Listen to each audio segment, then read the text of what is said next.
महाराज कि मीठा मुदई घर भर लागेला मरद मीठ मुदई मैं घर लागेला एकर माने के बुझली कि वही जगह से वो घर के विघटन शुरू अकेले नहीं की कह हम अपने घर के बात नहीं की कह रउआ घर के बात नहीं की कह कि मम्मीला नइखे घर जानवा सब हर लागे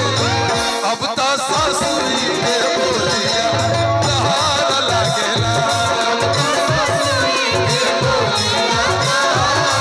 अब तो ससुरी के बोलिया तहार लागेला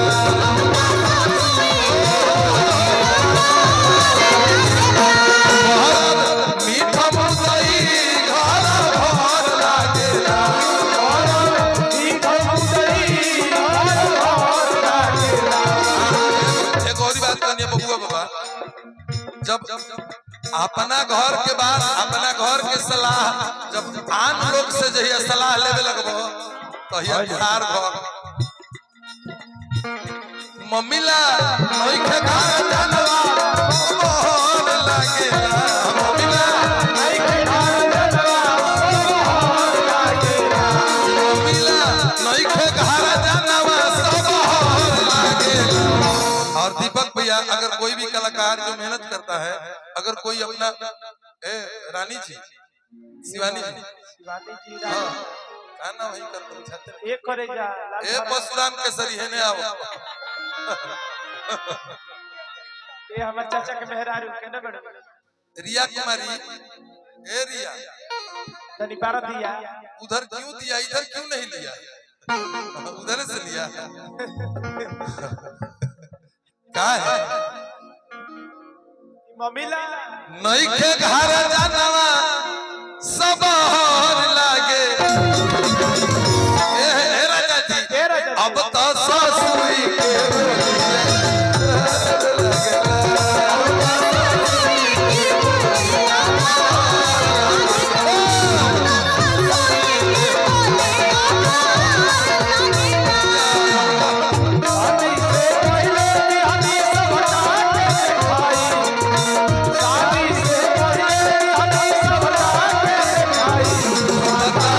अब हम के करा से ला जाए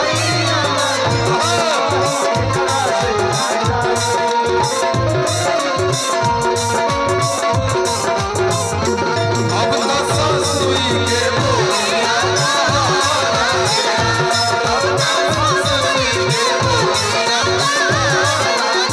अगर कोनो परिवार में 2 भाई 3 भाई वालों सबके शादी होगी बात आपन सभे करेला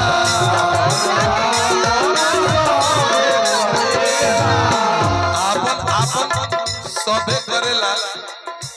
साँझ के सुई अगर कोई भी सामान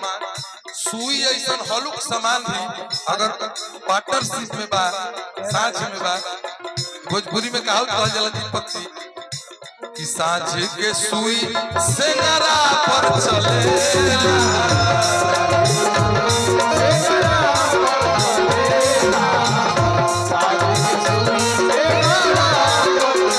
अब जब साँझ हो गई अलगा होते लोग काहे हर हर चलेला अलगा होते लोग काहे हर हर चलेला अलगा होते लोग काहे हर हर चलेला जहिया अलगा मिल के भइल तहिए उनका डबल पैखाना डबल सिलेंडर राजी उनका पैखाना में टाइल्स लगे बाकी जब एक रही लोग तब ले केहू के उतना पैसा ना जी कि भोजपुरी हो आ भोजपुरी में घर के बाद घर तक पहुंचावे के धर्म हो ठलाली से रोटी बोरी के कौन खइले भाई मिथ्या है झूठा लेकिन यही हिट होता है और वास्तविकता चल नहीं पाती है सोनू बाबू क्यों क्योंकि वास्तविकता मतलब मरिचा सत्य मरिचा सब के खाए के मन ना करे बात अलगा होते लोग काहे हर हर चलेला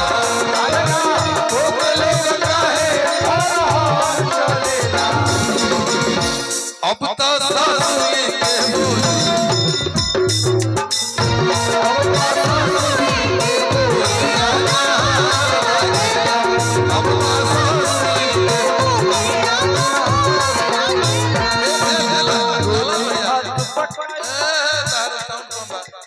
विष्णु भैया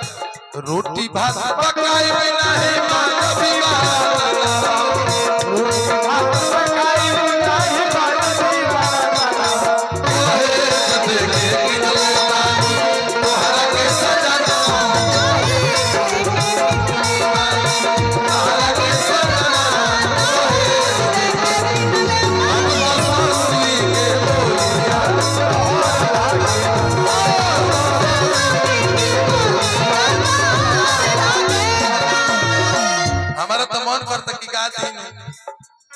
अब तो धीरज जी के बोलिया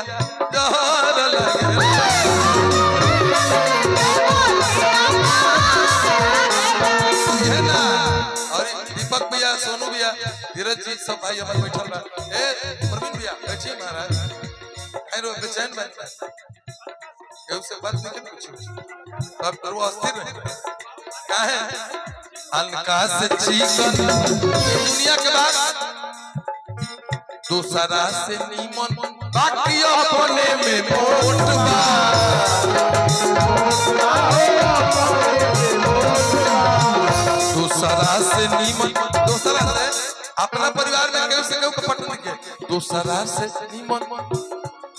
बाकी अपने में मोट बा मौगी सोचली सो फिकिर का बाट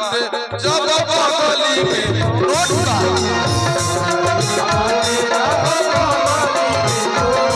फिकिर का बाट जब बगली में नोट बा